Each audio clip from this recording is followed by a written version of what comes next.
अस्सलाम वालेकुम।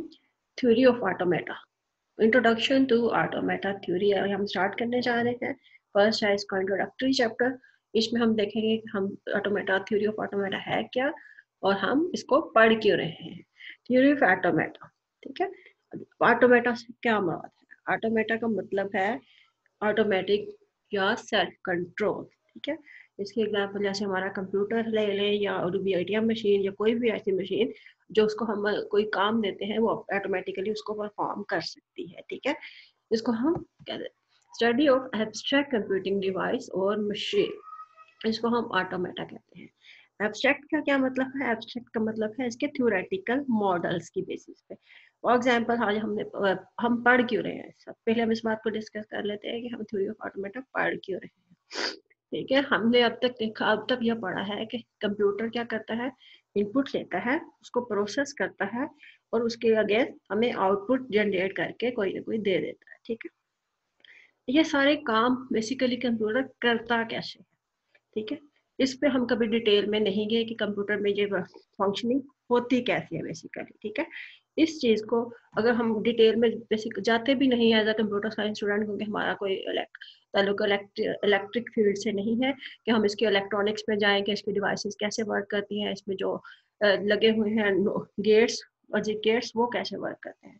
तो हम इसके लॉजिक गेट्स में नहीं चाहते, तो हम इस चीज को अंडरस्टैंड करने के लिए बेसिकली तो हम क्या कर देते हैं, इसको थ्योरेटिकल पॉइंट ऑफ व्यू से समझने की कोशिश करेंगे ऑटोमेटा थ्योरी में कि एक्चुअल वर्किंग मशीन की होती कैसे है, ठीक है। इसमें क्या होता है, हमें इस अलाउ करता है कि हम सिस्टमेटिकली समझे कि किस मशीन है, ठीक है, वो कैसे वर्क करती है और उसकी हार्डवेयर डिटेल को अंडरस्टैंड करने के लिए हम इसको यूज करेंगे, ठीक है।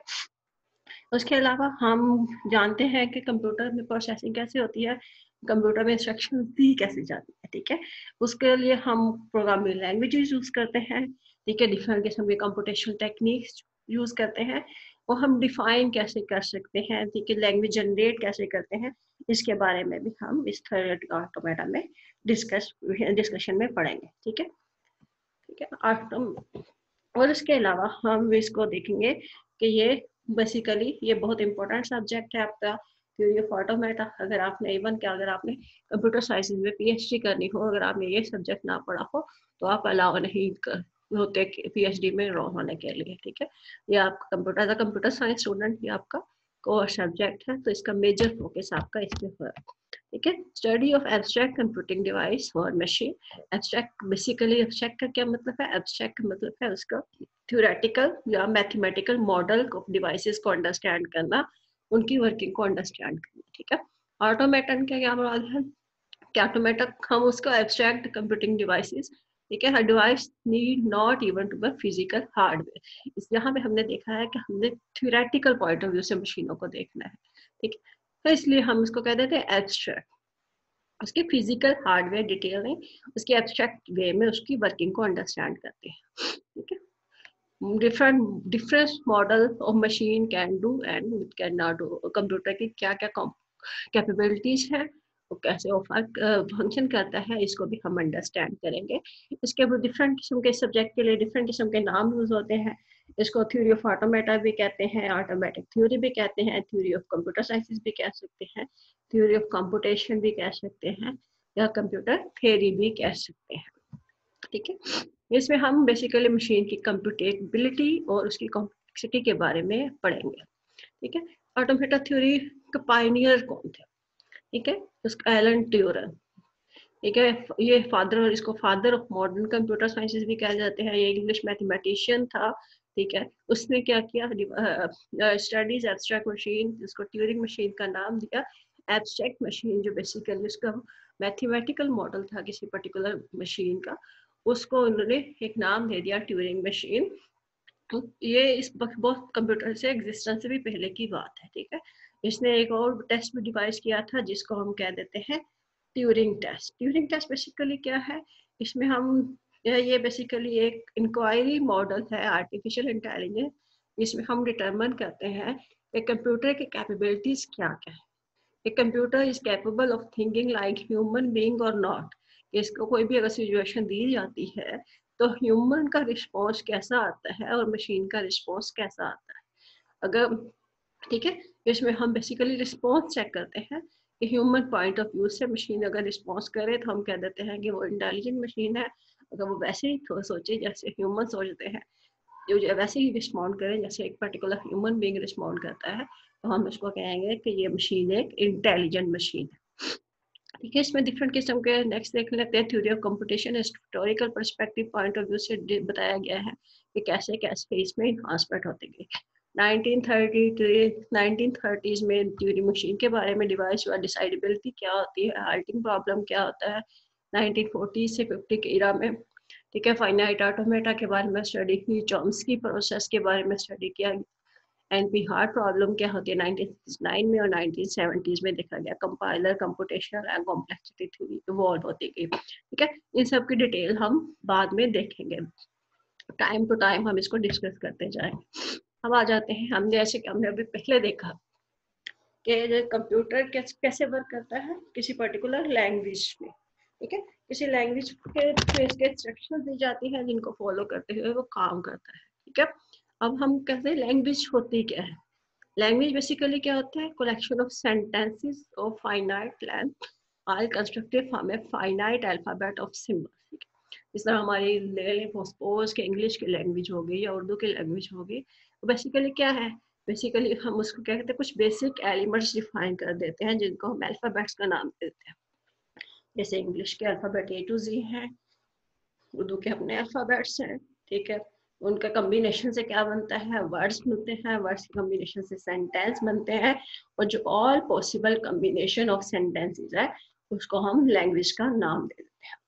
ये लैंग्वेज जनरेट कैसे होती है, किसी पर्टिकुलर ग्रामेटिकल रूल्स के मुताबिक होती है। ठीक है, जिस तरह हम रूल्स देखते हैं कि इंग्लिश के अपने रूल्स होते हैं कि ग्रामर है, कोई स्ट्रक्चर है, स्ट्रक्चर किसी भी सेंटेंस का डिफाइन करना है तो उसके लिए हमें क्या किसके मुताबिक होना चाहिए, किसी रूल्स के मुताबिक होना चाहिए। इसी तरीके से यहाँ पर भी कोई लैंग्वेज अगर है तो उसके रूल्स एंड रेगुलेशंस देखेंगे कि क्या क्या पॉसिबल कम्बिनेशन उसके पॉसिबल है, क्या कम्बिनेशन पॉसिबल नहीं है। ठीक है, अब आ जाते हैं अल्फाबेट क्या है, सेट ऑफ सिंबल्स। ठीक है, जैसे यहाँ पे उन्होंने कहा है कि 0 1 हो गया। सेंटेंसेस क्या है, सेंटेंसेस बेसिकली स्ट्रिंग्स हैं उन सिंबल्स की, सिंबल्स ऑफ अल्फाबेट्स की। लैंग्वेज क्या है, सेट ऑफ सेंटेंसेस है जो पॉसिबल है उस पर्टिकुलर अल्फाबेट के कॉम्बिनेशन। ग्रामर क्या है, फाइनाइट लिस्ट ऑफ रूल्स है जिसके मुताबिक कोई भी लैंग्वेज हम लैंग्वेज ऑपरेट करती है। ठीक है, thank you.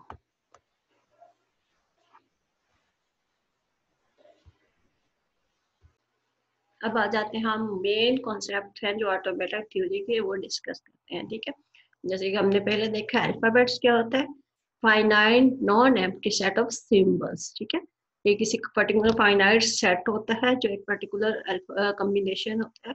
Use of this sigma symbol use करते हैं अल्फाबेट को डोनेट करने के लिए। ठीक है, फॉर एग्जांपल अगर हमने कहा बाइनरी हो, बाइनरी का जो 0 1 पॉसिबल है, अगर लोअर केस लेटर का हो तो हम sigma is equal to lower ABC A B to Z, alphanumeric character पे हो तो हम कह सकते हैं A to Z, कैपिटल भी हो सकता है, स्मॉल भी हो सकता है, 0 to 9। इसी तरीके से DNA मॉलिक्यूलर लेटर का अपना अल्फाबेट्स होंगे और अपना पॉसिबल कॉम्बिनेशंस होंगे। अब आ जाते हैं स्ट्रिंग। स्ट्रिंग क्या होता है, स्ट्रिंग और word is a finite sequence of symbol chosen from sigma. ठीक है, किसी भी पर्टिकुलर अल्फाबेट की कॉम्बिनेशन से क्या पॉसिबल है, स्ट्रिंग्स बनती है। एम्प्टी स्ट्रिंग भी हो सकती है जिसको हम एप्सिलॉन कहेंगे। ठीक है, लेंथ ऑफ स्ट्रिंग W, यहाँ पे हम स्ट्रिंग को किससे डोनेट करेंगे, W से, और is equal to the number of non empty character in the string. ठीक है, उसकी लेंथ किसके मुताबिक होगी, जो इसमें नॉन एम्प्टी कैरेक्टर्स होंगे एप्सिलॉन के अलावा। फॉर एग्जाम्पल उन्होंने कहा है कि x किसके ऊपर 0 1 0 1 0 0, तो इसमें टोटल पॉसिबल कितने करेक्टर्स हैं, तो बेसिकली ये स्ट्रिंग है जो कॉम्बिनेशन है 6 करेक्टर का। इसको हम बार्स लाइन में इस तरह रिप्रेजेंट कर सकते हैं। अगर हमसे पूछा जाए इस पर्टिकुलर स्ट्रिंग की लेंथ क्या है तो हम इसको इस पर्टिकुलर वे में रिप्रेजेंट कर सकते हैं। ठीक है। इसी तरीके से अगर हम 0 1 एप्सिलॉन, एप्सिलॉन का मतलब है यहाँ पे एम्प्टी स्ट्रिंग है, फिर 0 फिर एप्सिलॉन फिर 1 फिर एप्सिलॉन 0 0 एप्सिलॉन, तो हम जब काउंट करेंगे तो हम एप्सिलॉन को स्किप कर देंगे, हम वो इसको काउंट नहीं करेंगे। हम जिस इसके क्या करेंगे, जो नॉन एम्प्टी अल्फाबेट्स होंगे उसको काउंट करेंगे। एक्स वाई अगर दो स्ट्रिंग हो, the concatenation of two string X Y, ठीक है।